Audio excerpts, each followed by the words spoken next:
Siempre me apasionaron los mundos privados, íntimos, secretos de las personas. Quizá porque allí buscaba una explicación para esta circunstancia tan arbitraria y tan azarosa de estar vivos.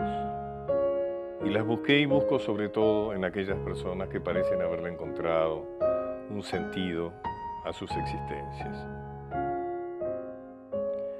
Estas entrevistas forman parte del extenso archivo de diálogos sostenidos a lo largo de años, con personalidades muy destacadas, tanto nacionales e internacionales, del mundo del arte, de la cultura, del pensamiento. Algunas de ellas nos siguen alumbrando con sus vidas y sus obras, afortunadamente. Otras, lamentablemente, nos enriquecen, nos siguen enriqueciendo, pero desde la memoria. Debo confesarles que para mí fue un gran placer participar de estos encuentros con personas que admiro, que tuvieron la generosidad de abrirme sus misterios, sus infortunios, sus esperanzas. Espero que ustedes también sientan lo mismo al ver estas entrevistas en este ciclo de Canal Encuentro.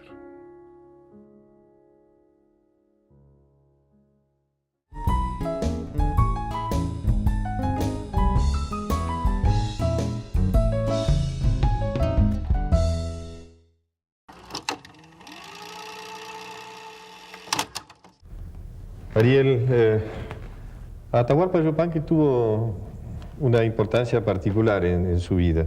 Es algo fundamental que me ocurrió en mi juventud. Creo que tenía 19 años cuando lo conocí en la casa de unos estudiantes tucumanos que vivían en Córdoba, donde hacían su carrera de Derecho. Y ellos me recibieron en esa casa y habíamos alquilado un piano, así que yo podía estudiar. Yo quería ir al norte buscando los problemas de los estilos de la música de más arriba de Córdoba. Y por supuesto, Atahualpa llega a esa casa de estudiantes, que era muy modesta. Pasamos una noche brillante, cantó, tocó la guitarra y en un momento dado me escucha. Yo tocaba casi todo lo sureño que aprendí con un maestro que apareció en mi vida, se llamaba Arturo Scianca. Scianca, Sí, Arturo Scianca. Conocía, y el chamamé y todo lo del litoral es parte de la provincia de Santa Fe, no como en Corrientes, pero está latente.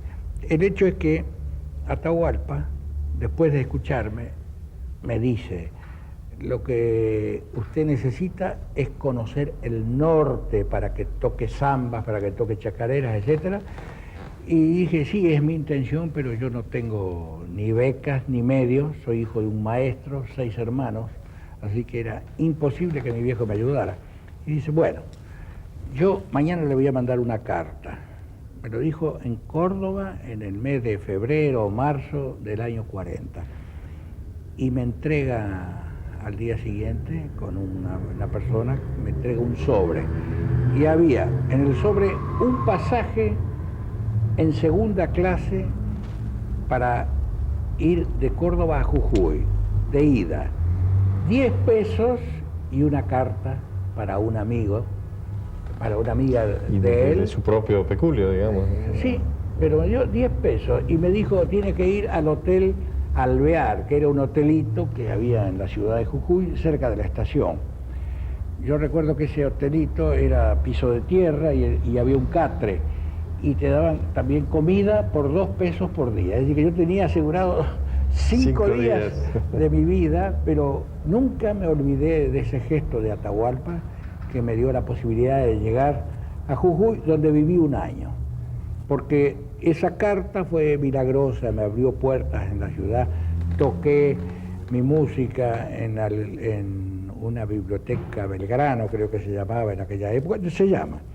Y posteriormente un médico de Humahuaca, el doctor Justiniano Torres Aparicio, me lleva a su casa de Humahuaca, donde viví 7 meses. Ahí es donde aprendí todo lo de la música andina, la música aymara, la música quichua. Porque usted es santafesino. Sí, soy de Santa Fe, que es donde nací, así hice una canción que tengo con Miguel Brascó, y pasé mi infancia y la escuela secundaria, soy maestro de escuela, y bueno, los mejores momentos de mi vida son esos de la familia y esos de los amigos santafesinos. Aquello era otro mundo. Además, lo de Atahualpa debe haber obrado como, más allá de ese generoso dinero, como el respaldo de alguien Sí. a quien usted seguramente le Un importaba apoyo. mucho, Además, ¿no? las vinculaciones con esa carta que pude lograr frecuentando en casas de familias jujeñas, escuchando cantores, guitarreros, pianistas. Se empapó. Hermoso, porque es la única forma. Vos sabés, perdóneme, usted sabe que la música de nuestro folclore no hay en los conservatorios de ningún lugar del país. En ningún lugar. De ningún lugar del país. Esto, si no se aprende con la naturaleza, en el medio del campo, visitando los ranchos, como lo hicieron otros músicos del mundo. Por ejemplo, Béla Bartók, en un libro que leí hace muchísimos años, cuenta que para poder conocer la música de Hungría, caminó todo el país, escuchando a los gitanos, escuchando a los hombres del campo, a los cantores populares, a los instrumentistas de esas cítaras que tocan. Y con toda esa recopilación de temas, después creó la obra que él tiene, Salvando las distancias conmigo. Porque Béla Bartók debe ser uno de los músicos que más admiro, más grandioso, sobre todo por su inspiración en la música de la tierra.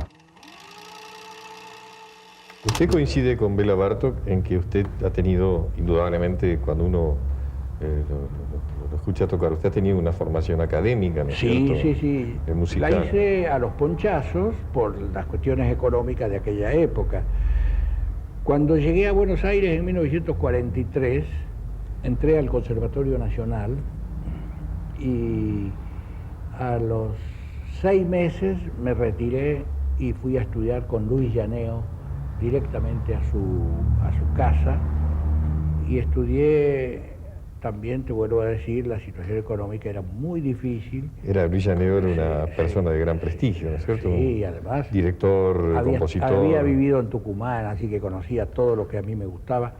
Y bueno, él me enseñó los primeros pasos de armonía y composición, porque en mi juventud yo estudié la formación pianística con Angélica Velarde, una profesora de barrio en la ciudad de Santa Fe.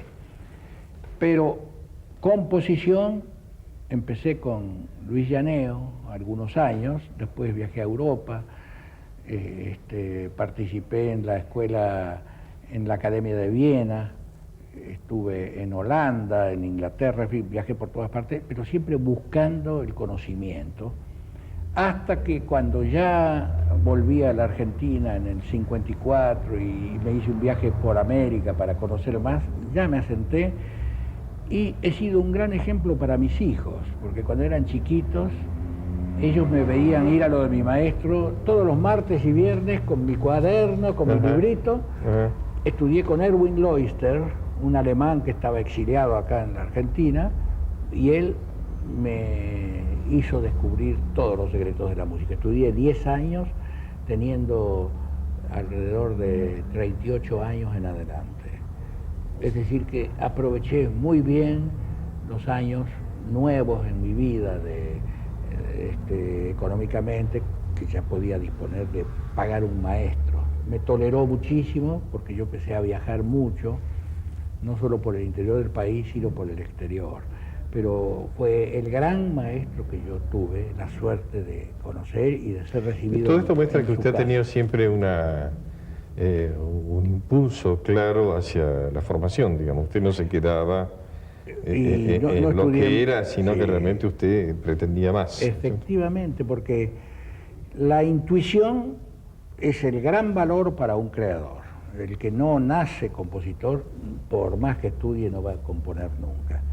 Yo, desde los 4 años que me puse mis manos en un piano, ya escribía. Yo me acuerdo que a los 9 años escribí una canción para mi madre, que todavía la toco en familia, ¿no? Sí. Es decir, que escribí el himno de mi escuela, Ajá. de la Escuela Normal de Santa Fe, himno a la juventud normalista, letra de mi padre. Y ¿Eso quería decir que su padre lo alentaba en esa...? sí, por supuesto, pero nos obligaba a todos los hermanos a ser maestros como era él. ¿Y usted es maestro? Sí, soy maestro de escuela. Una palabra muy amplia, usted es maestro. Sí, Creo sí. que ejerció muy brevemente, ¿no? 2 días. 2 Bueno, una historia que no vale la pena contarla. Pero usted sigue siendo maestro, seguramente. Bueno, De muchas maneras, ¿no? ahora se estila mucho llamar maestro. No, pero yo he compartido con usted algunas experiencias que los recuerdo como Sí. verdaderamente fascinantes, como... La música va a la escuela, la que experiencia de la hicimos música va a la escuela, ¿no es en cierto? su gestión en Sí. la Secretaría de Cultura del año 85 de la municipalidad. Efectivamente, he tenido la ansiedad, digamos, de poder llevar a la escuela la música. Hay que hacerlo. Ariel, ¿cómo fue su infancia? Así, 6 hermanos, un padre estimulante, ¿sí? Que lo condicionaba a ser maestro. ¿Cómo fue su infancia? ¿Cómo fue su madre? Sí, mi madre era hija de un italiano. Por eso siempre digo que mi vocación por las comidas italianas no son No es casual. inventos casuales. En mi casa, cuando papá fue director de una escuela en la ciudad, en un pueblo que se llamaba Galvez, en la provincia de Santa Fe, era una población de origen piamontés. Y estos gringos que habían llegado unos 10 años atrás, o 5, empezaron a tener sus hijitos, todos rubios, es inolvidable eso. Yo tenía 4 años y jugaba con muchos de ellos. Ellos hablaban correctamente el español, como yo lo podría hablar, a los 4 años, y los padres no se podían comunicar con nadie, no hablaban ni italiano ni español, hablaban portugués. Ajá. Así que cuando mi padre descubre eso por los hijos, fundó una escuela nocturna para estos campesinos, y en el término de 6 a 8 meses ya aprendieron a escribir en español, aprendieron a hablar en español, y por supuesto ya entraron a la vida de los argentinos como es la vida de un 80% de este país.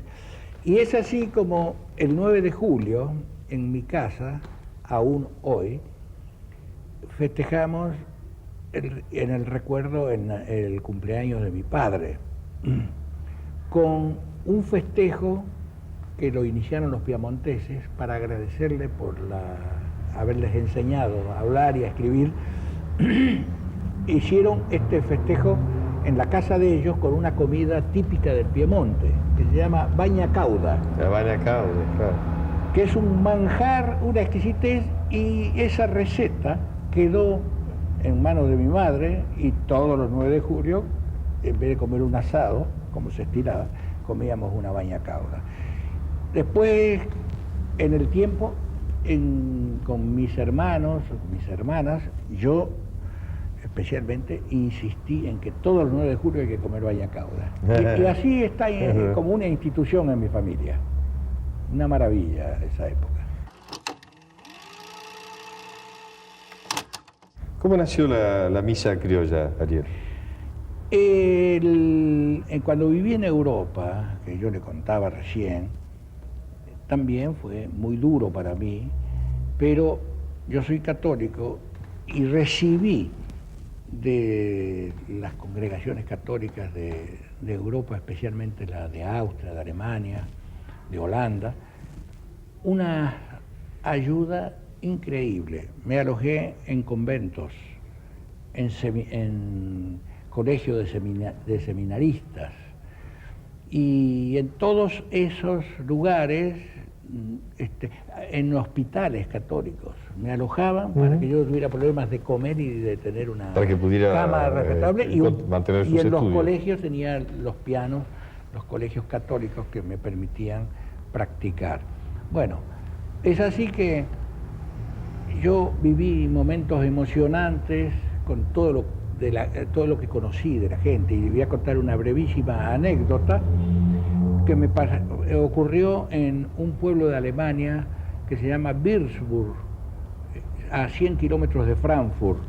Había un convento que se llamaba el Marienhills, y en ese convento no podía hablar con nadie porque nadie sabía español ni francés, que yo tartamudeo un poco, ni italiano. Entonces, no me podía comunicar hasta que alguien dentro del convento me dice que hay 2 monjitas en la cocina que hablan español. Bueno, me fui a verlas y no era español lo que hablaban, sino portugués. Pero empecé a visitarlas todos los días. Primero porque me convidaban con muy buenos platos. Ajá. Y después porque eran encantadoras.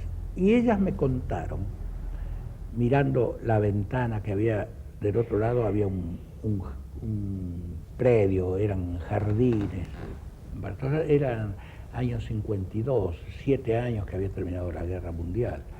Todo eso había estado en el suelo lleno de escombros y ahora era un parque.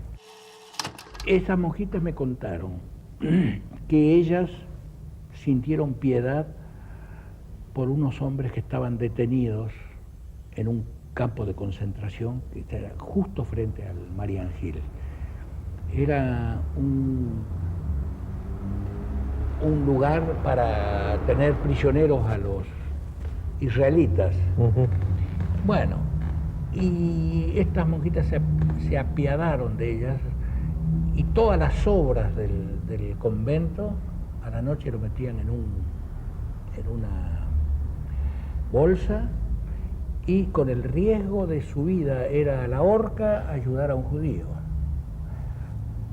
Escarbaron al lado de las alambradas y metieron la primera noche, y al día siguiente ese paquete ya no estaba, a la noche siguiente pusieron otra vez, y así 1 año y medio, ayudando, no saben ellas a quién, pero esa pobre gente que estaba esperando la muerte en cualquier momento, las miraban y los ojos eran agradecimiento.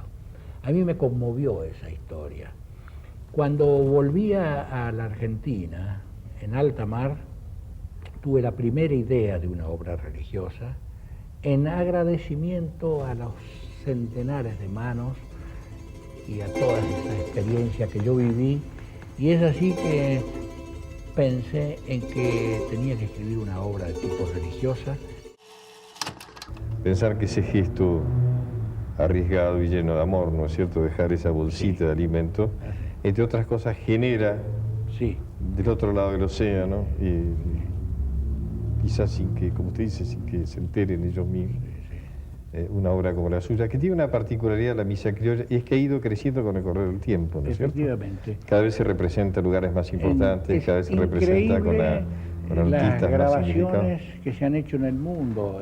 Por ejemplo, en Grecia hay un famoso tenor que se llama Dalara, tenor popular, Ajá. Es el ídolo más notable que hay en el Medio Oriente.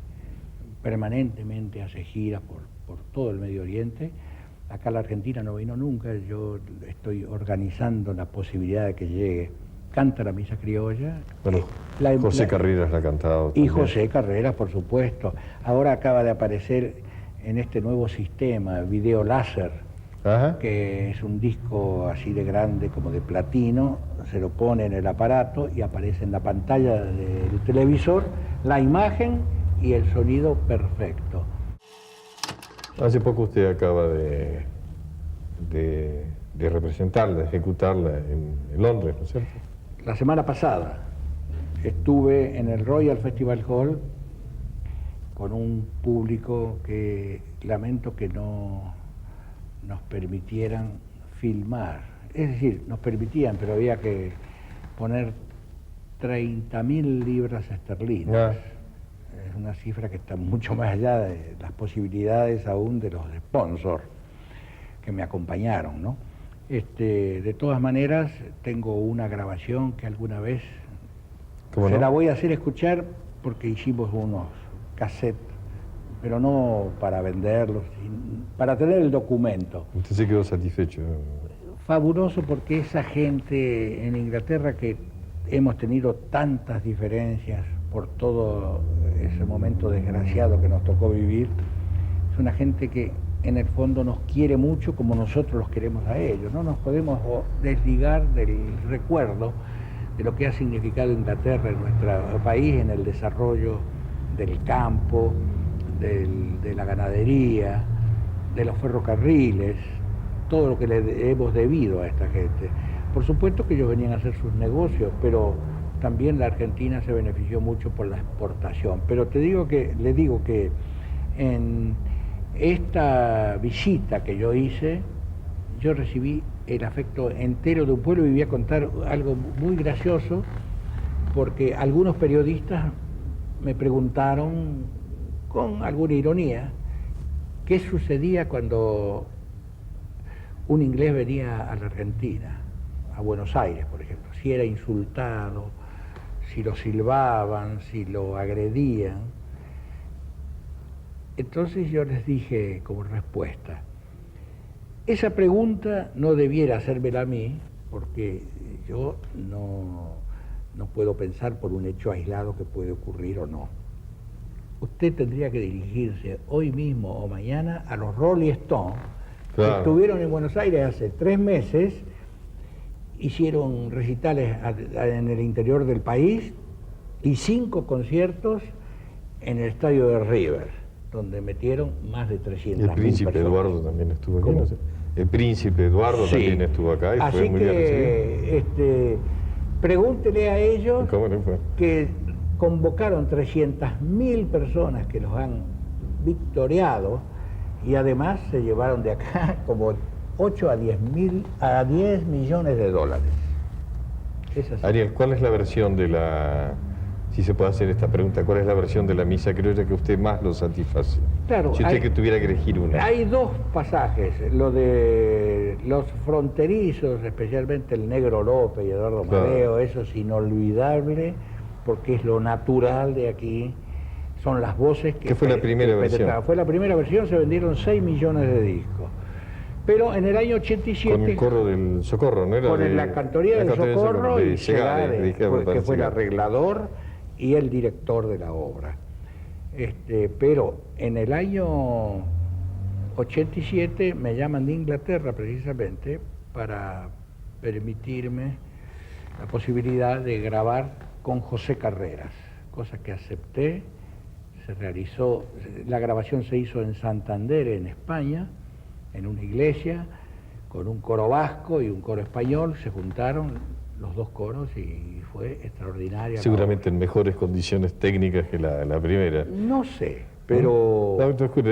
Recuerdo haberla escuchado usted que la primera versión tuvo alguna precariedad técnica, ¿no es cierto? Por supuesto, no había los equipos que en este momento existen.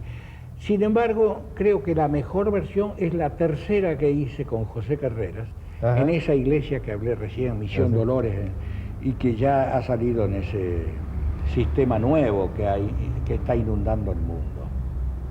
¿Alguna vez le escuché decir a usted, o leí una declaración suya, usted dice que su obra más popular es Alfonsina y el mar? Sí. Por la blanda arena que lame el mar, su pequeña huella no vuelve más. Un sendero solo de pena y silencio llegó hasta el agua profunda. Un sendero solo de penas mudas llegó hasta la espuma. Sabe Dios qué angustia te acompañó, que dolores viejos cayó tu voz. Para recostarte arrullaba en el canto de las caracolas marinas la canción que canta en el fondo oscuro del mar la caracola. Te vas, Alfonsina, con tu soledad. ¿Qué poemas nuevos fuiste a buscar? Una voz antigua de viento y de sal te requiebra el alma y la está llevando, y te vas hacia allá como en sueños dormida Alfonsina vestida de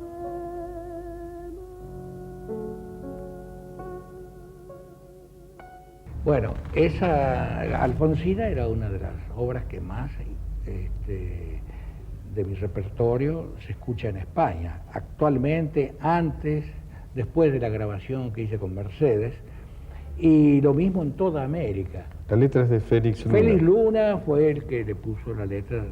No sé si usted sabe que yo soy un compositor que hago la música inspirado en las cosas que me cuentan, y el letrista se tortura poniendo sílaba por sílaba encima, que es dificilísimo.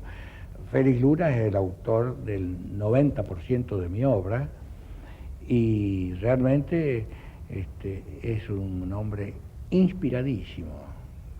Escribió conmigo Los Caudillos, ¿no? Cantata Sudamericana, Mujeres Argentinas, en fin, toda mi obra, prácticamente.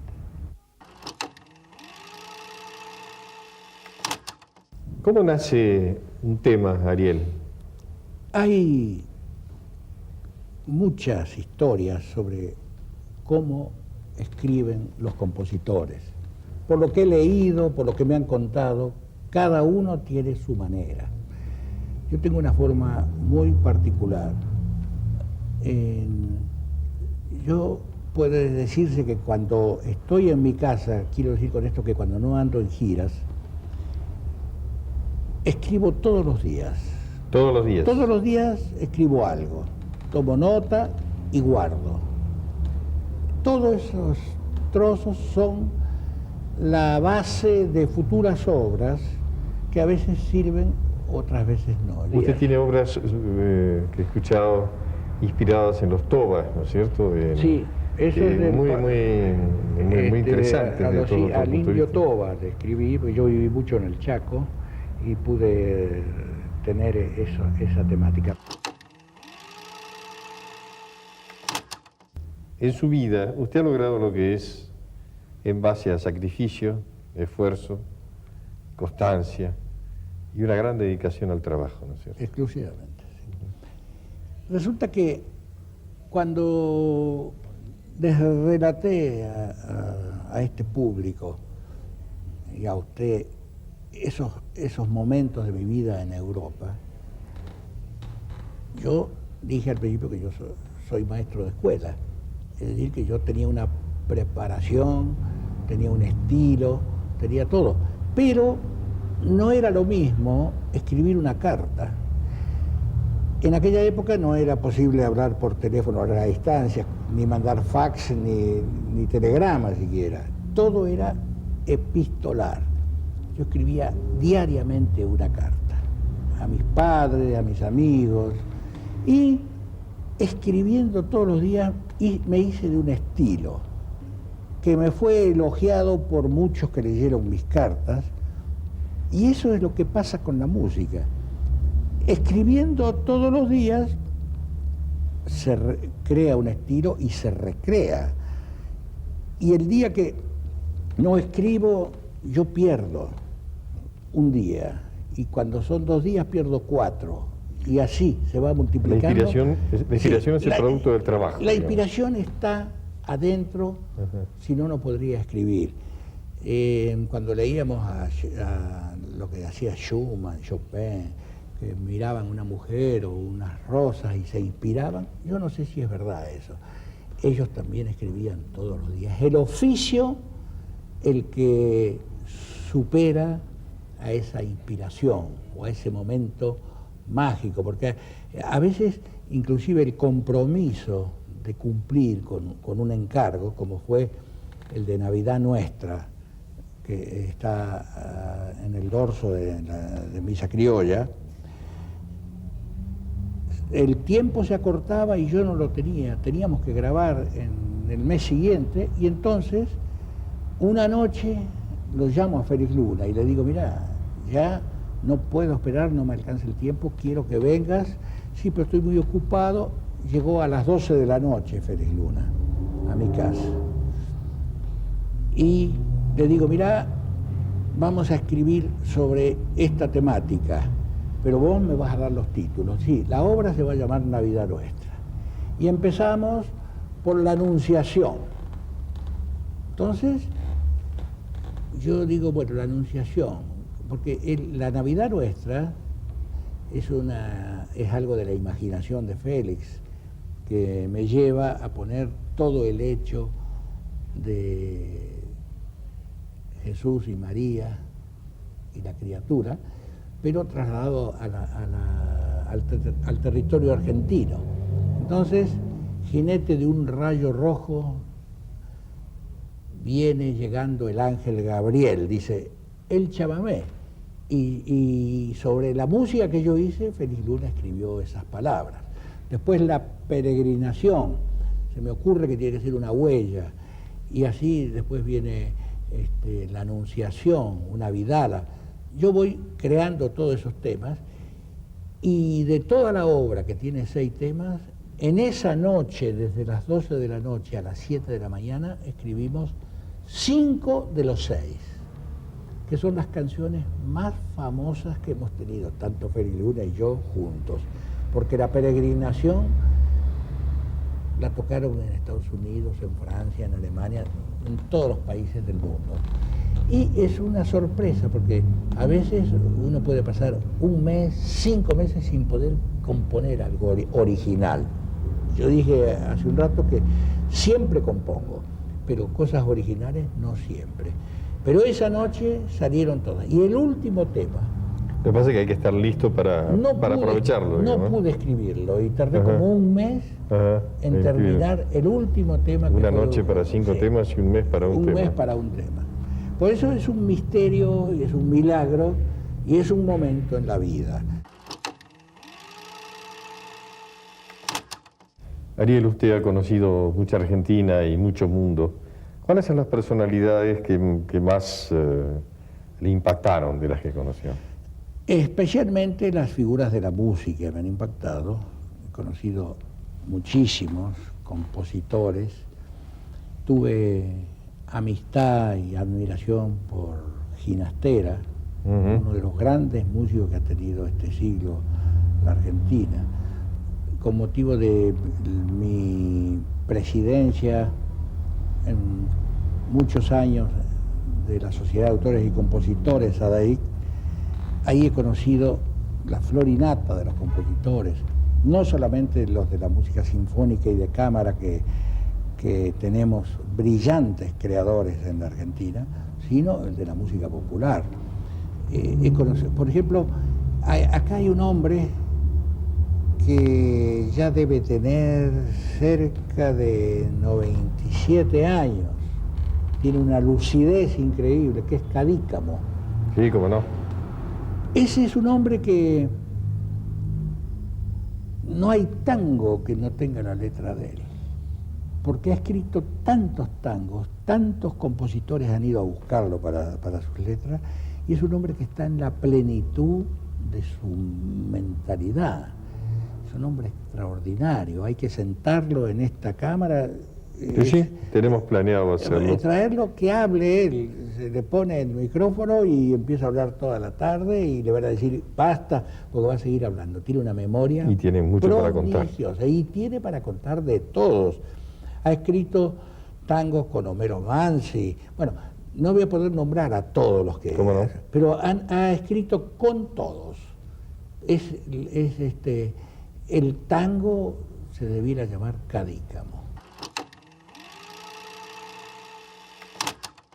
Hay que escuchar todo, como yo escuché en mi infancia y en mi juventud, pero lo nuestro no podemos dejar que se deje de escuchar.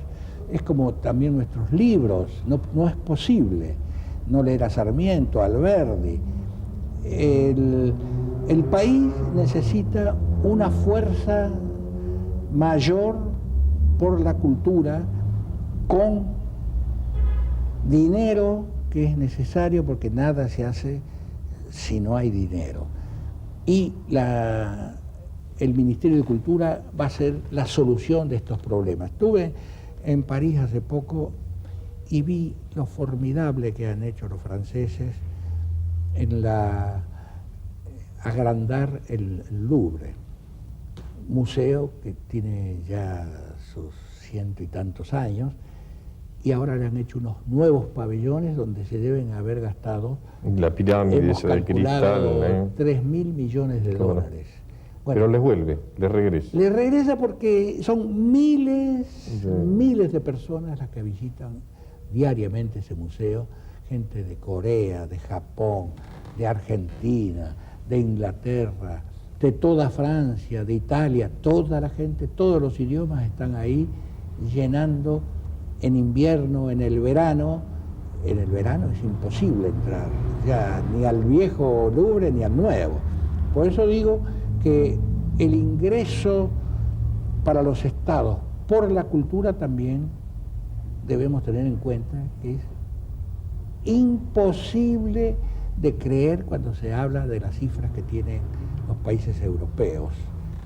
Maestro, te confieso que me quedó algo pendiente y justamente tiene que ver con esta palabra, maestro. ¿Cómo es eso de que usted fue maestro de escuela 2 días nada más? Resulta que he sido un buen alumno en la materia de la pedagogía, porque tomé con mucho entusiasmo y podría decir hasta con vocación de la enseñanza. Pero una cosa es la escuela, donde uno se recibe, y otra cosa es la práctica cuando se enfrenta a esos pequeños malones de 10 años, 11, 12 que me tocó vivir como experiencia en mi primera incursión en esta profesión nueva que tenía. Resulta que me tocó, cuando me recibí, inmediatamente una suplencia en una escuelita de un barrio de la ciudad de Santa Fe, donde voy de guardapolvo, como se estilaba en aquella época los maestros, y me encuentro con un 4º grado de varones. La directora me presentó, este joven se acaba de recibir, debuta con ustedes, y yo acepto con alegría de ver a estos chicos, que había un silencio total, y cuando empiezo a hablar del primer tema, que era matemática, un chico me dice: señor, levantó la mano, quiero pasar al baño. Andá, le dije. Bueno, a los 5 minutos, otro. Y así sucesivamente, durante las 4 horas que duraban antes la mañana en la escuela, todos los chicos iban al baño, iban, venían, yo no sabía qué hacer, no podía impedirlo. Al día siguiente, mi segundo día del magisterio, también empiezan los chicos que ya me tomaron el pulso. Y en el recreo me voy a ver a la directora y le digo: tengo un problema, no puedo impedir que los chicos me pidan ir al baño. No sé, me parece que no puedo dejar de hacerlo. El que le pida permiso de nuevo, dígale que no definitivamente y se acabó. Bueno, con ese ánimo me fui otra vez al 4º grado y enseguida nomás un chico por allá atrás con una cara de tímido y dice: señor, quiero ir al baño. no hay más baño, te quedás ahí porque ya me han tomado bastante el pelo, vamos a seguir aprendiendo ahora las letras y la matemática y todo lo que tengamos que aprender. Gran desgracia, se hizo encima. Así que ese día supe que yo no podía ser maestro.